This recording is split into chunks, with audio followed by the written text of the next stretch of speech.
Well, hi everybody. It's Lisa Leger here from Parksville Pharmasave for our Lunch and Learn session today on homeopathy. Thanks for joining me today for this quick little lesson about homeopathic medicines. We do carry them in the store at Parksville Pharmasave, and it's kind of a poorly understood category of natural medicines. So that's why we wanted to spend some time on them today, give you a better idea about what homeopathic medicines are and how you can use them at home. So homeopathy comes as little pellets, usually like this, in a little tube, and you twist the cap like this to get the pellets out, and then you get the pellets and you tuck them underneath your tongue and let them dissolve in your mouth. They also come as drops like this, and you just squirt the drops in your mouth. That you can get homeopathic medicines that are creams, topical things that can be used for first aid kind of stuff, like for bug bites or injuries, things like that. There can also be homeopathic medicines that come like in the form of tablets like this, and they're tiny little pills like that that you just dissolve in your mouth. And sometimes they're in this form of tablets as well. And generally speaking, homeopathic medicines are held in the mouth until the remedy can kind of soak into your system that way. So I've prepared a little bit of a lesson for you today, and I'd like to invite you, if you want to talk about anything to do with natural medicine further, do call me over at Parksville Pharmasave. I'm there on Wednesday and Saturday, and I'd be able to take your phone calls at 951-0243. If you do call a different day, the person that you speak to might just offer to get your number and have me call you so that we can have a chat together over the phone. So for now, I'm going to share my screen and switch over to the little PowerPoint presentation that I've prepared for you today. And we're just going to go over what the key points are as far as homeopathic remedies go, just to give you a better idea about, where they all come from and how they can be used. So I'm going to be sharing my screen here now and let you see what I have. So generally speaking, in the whole kind of field of natural medicine, we look at the whole person. We don't want to just zero in on that pesky symptom that you're having. We want to know all about you. We want to know if you eat whole foods, if you get enough sleep, what your life is like, what your medical history is like. And we really want you to use whole foods and whole medicines as much as possible. So us holistic types would really like you to just eat the whole plant and get the medicine from the plant that way. But there are some remedies that are made for you, and I'm going to talk to you about them today. So homeopathic medicines are kind of like a type of natural medicine that's been around for many years, 200 years they figure. So you got your herbs, you got your vitamins, minerals. There's other kind of supplements like fish oil and glucosamine and things like that. These are all substances, and you're eating, many milligrams of them per dose to try and get an effect. But homeopathic medicines are a little bit different because they're working more in an energetic way. One of the principles that's really important about homeopathy is explained by its name. So homeo is the Greek word for similar. So a similar substance that would cause an effect can be used to treat the pathos or the pathology, which is the Greek word for suffering. So a person who has a symptom would be treated with a substance that would actually cause that same symptom in a healthy person. But we treat them in homeopathy with a really, really diluted version of that thing. So let me give you an example. Onion. So you all know the experience of you're chopping an onion on the cutting board and your eyes start to run, they become irritated, watery, and they sting. So you're experiencing onion in its raw form, in its herbal form. When you take onion and make it into a homeopathic medicine, it becomes called by its Latin name, which is Allium cepa, and it's actually used to treat those very symptoms of stinging, watery, and runny eyes. Okay, so the herb that causes the symptom in its homeopathic form is used to treat that symptom. The way that it's done to dilute these things into their homeopathic form is really fascinating, and it's hard for the Western mind to kind of wrap their heads around it, because we think in terms of milligrams of dosing. But in homeopathy, what is done is we're actually potentizing water. So we take the original herb, the substance, in this case, onion or some sort of plant substance. They actually use sometimes animal parts and minerals as well. But say they took a plant and they made a tincture out of it, just like you make any other herb tincture. You would squish the plant up with some alcohol and water, let it sit for a while. The solvent in the alcohol would extract the active properties from the plant, and then they would be in that tincture. Then what you would do is take 1 drop of that tincture and add it to 100 drops of just plain pure water. Then what you would do is shake that up, shake it, shake it, shake it until all the water takes on the charge of the original pattern that was evident in the herb form.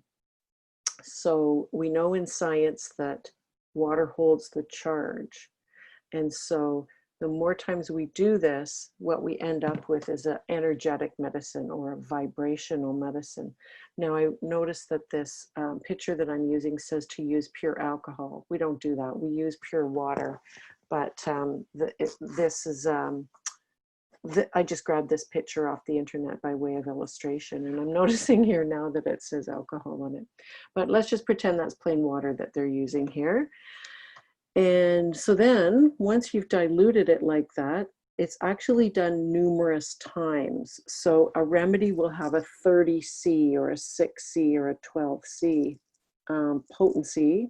There can be other potencies as well, but that's usually what we work with in the store level.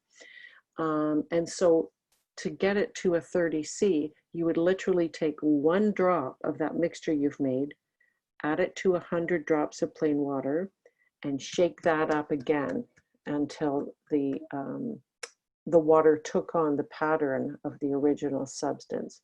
Then you would take 1 drop of that, add it to 100 drops of plain water, shake it up again, and the more times you do that, the more potent of a remedy you achieve.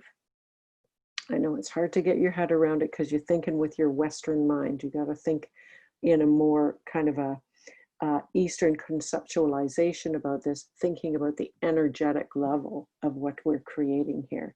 So it's based on the science that water does in fact take on patterns and hold those patterns. The perfect example is a snowflake, but it is known that water itself will hold on to an electrical charge or an energetic charge. So when it's infused with this remedy, the original herb that was used, what you end up with is kind of a energetic medicine, okay? And it's thought that how it interacts with our body is through our own energies. So the subtle body, or what's called the energetic body, is something that, again, it's difficult for the Western mind to think about because we're very concrete thinkers and we sort of assume we stop at where our skin is. But, you know, many traditions around the world have an understanding that energy flows through the body. These are the meridians or the chakras in the body, and that you don't stop at your skin. The energy or the heat kind of extends out from the body. And, you know, some people can see auras, or you can take Kirlian photography and get a an image of the heat and light that's escaping the body. So it's thought that homeopathy kind of interacts with the energetic body. And in fact, they have found that there are pockets of fluid between each cell in the body. And it's thought that homeopathic medicines are acting on that level, the area between the cells. So we aren't a piece of solid furniture, we're actually a collection of cells with a whole bunch of space in between them. And the understanding is that this space between the cells is all kind of held together by a vibrational energy, kind of like gravity or something, and that these energetic medicines are interacting with our body in that level to push us toward a healing process to happen. So homeopathic medicines generally are, like I say, dissolved underneath the tongue, and they can be used in the little pellets that I showed you, or in the drops that are then just held in the mouth for a little while. So with homeopathic medicine, you don't just swallow it down into your stomach, you actually hold it in your mouth for a little while and let the remedy kind of seep into your system that way. One of the nice things about homeopathy is that you don't need to understand or isolate the particular remedy that might be perfect for the treatment that you're hoping to affect. Sometimes you can just get one of these combinations, and they are often really handy things just to have around the house to manage common symptoms that people run into. So first aid, bumps, bruises, injuries, strains, sprains. Work in the garden for too long, you know, take a couple of arnica tablets to get rid of that achy, bruisey feeling. Remedies for cold and flu symptoms, allergy symptoms. Homeopathy is really popular for child care because children respond very well to homeopathic medicines. Their little systems are still nice and pure, and the remedies can really get in and give them some good results. And there's no risk of side effects or interactions with drugs. So parents feel really great about using homeopathy with small children. Like I mentioned, it can also, there are topical homeopathic medicines. You can get eye drops and gels and creams, like I mentioned, for, you know, achy, bruisey, arthritis pain in the joints, a sprained ankle. You would apply the arnica gel, you know, every half hour, every 10 minutes, every hour, like just really keep reapplying. Arnica gel or something similar, a lot of us keep it in our first aid kits or the soccer bag or the gym bag. Whenever people get a little owie or an injury from sports, or just, you know, working in the garden too long, whatever, a little dose of arnica on those sore joints afterwards can be really super helpful. So it's a useful thing to keep on hand, especially when people are active. There's another category of homeopathic medicine called tissue salts, and these are literally dilutions of minerals. So you can see over here on the side, these are the Latin names of some of the minerals. You'll recognize magnesium, phosphoricum, the kaliums, the ferrum phos is a type of iron, calciums, and so forth. So these aren't giving you a ton of that mineral as you'd get if you were going to take, you know, a calcium pill or chew a Tums or something. You'd be getting quite a significant amount of calcium. Instead, these again are the diluted version of that mineral. And it's a more gentle way to get that mineral into our systems. So instead of giving us a bunch of iron, which can be rather constipating or cause an upset stomach, by giving a tissue salt version of it, it's allowing it to be absorbed into the system in a more gentle way. So really these tissue salts are a way of helping the body actually absorb and metabolize the minerals a lot more efficiently, rather than giving you a whole bunch of milligrams worth of that mineral.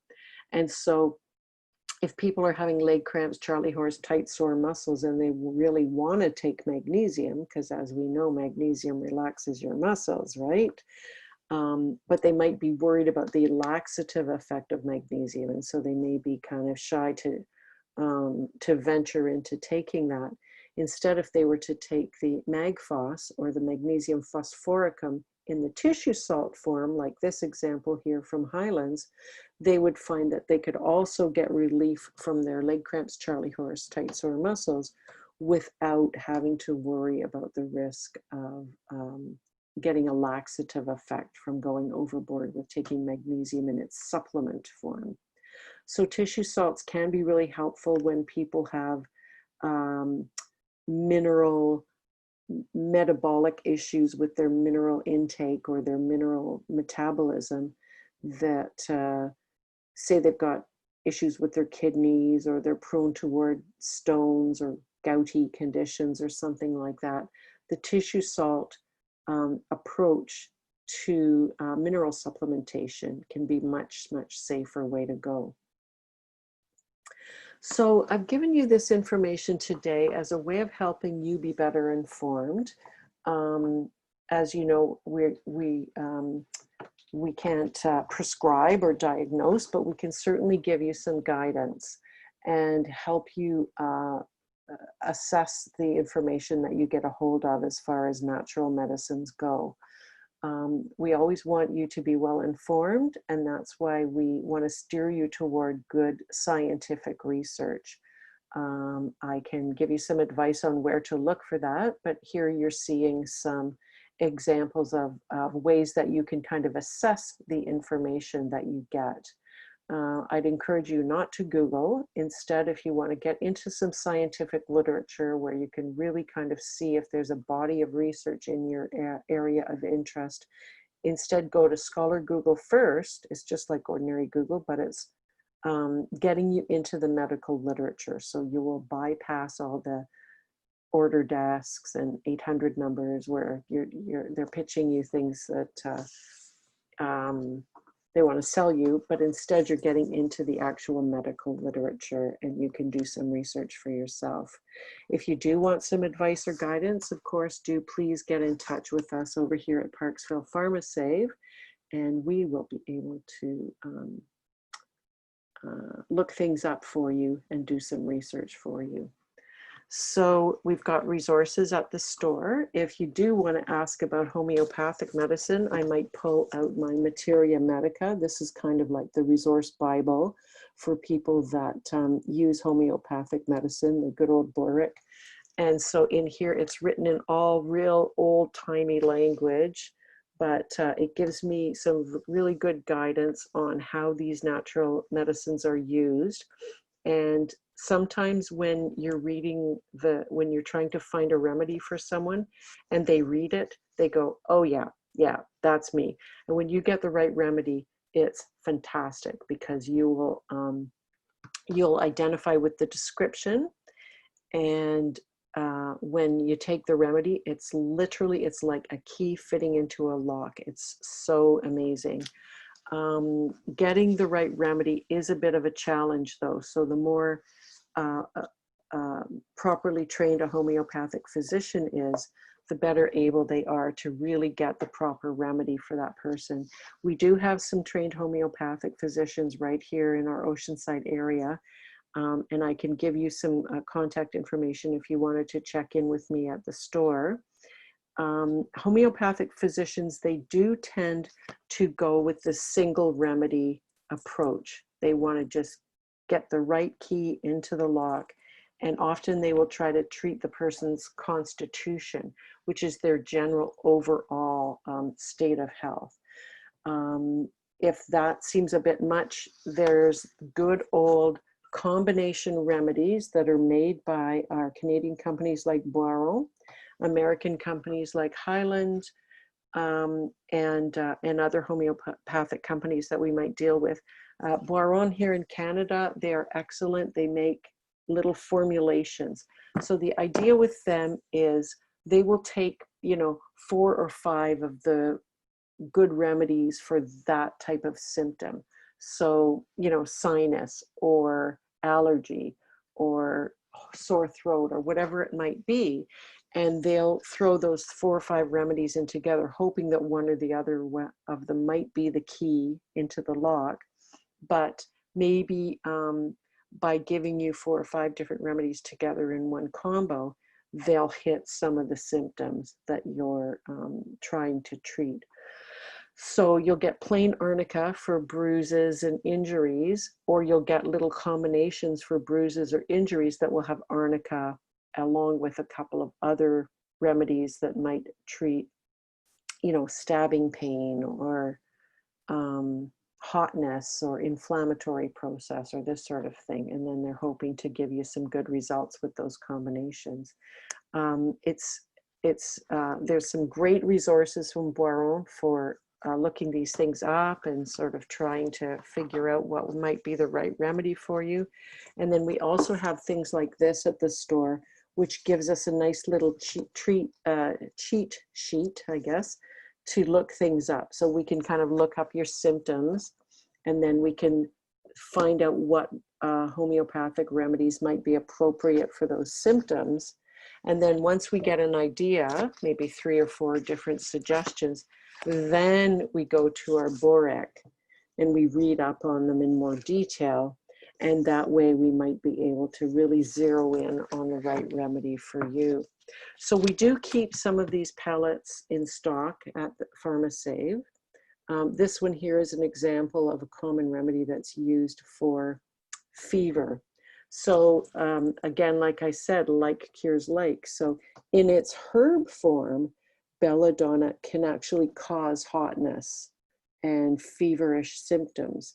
In its homeopathic form, though, it treats those things.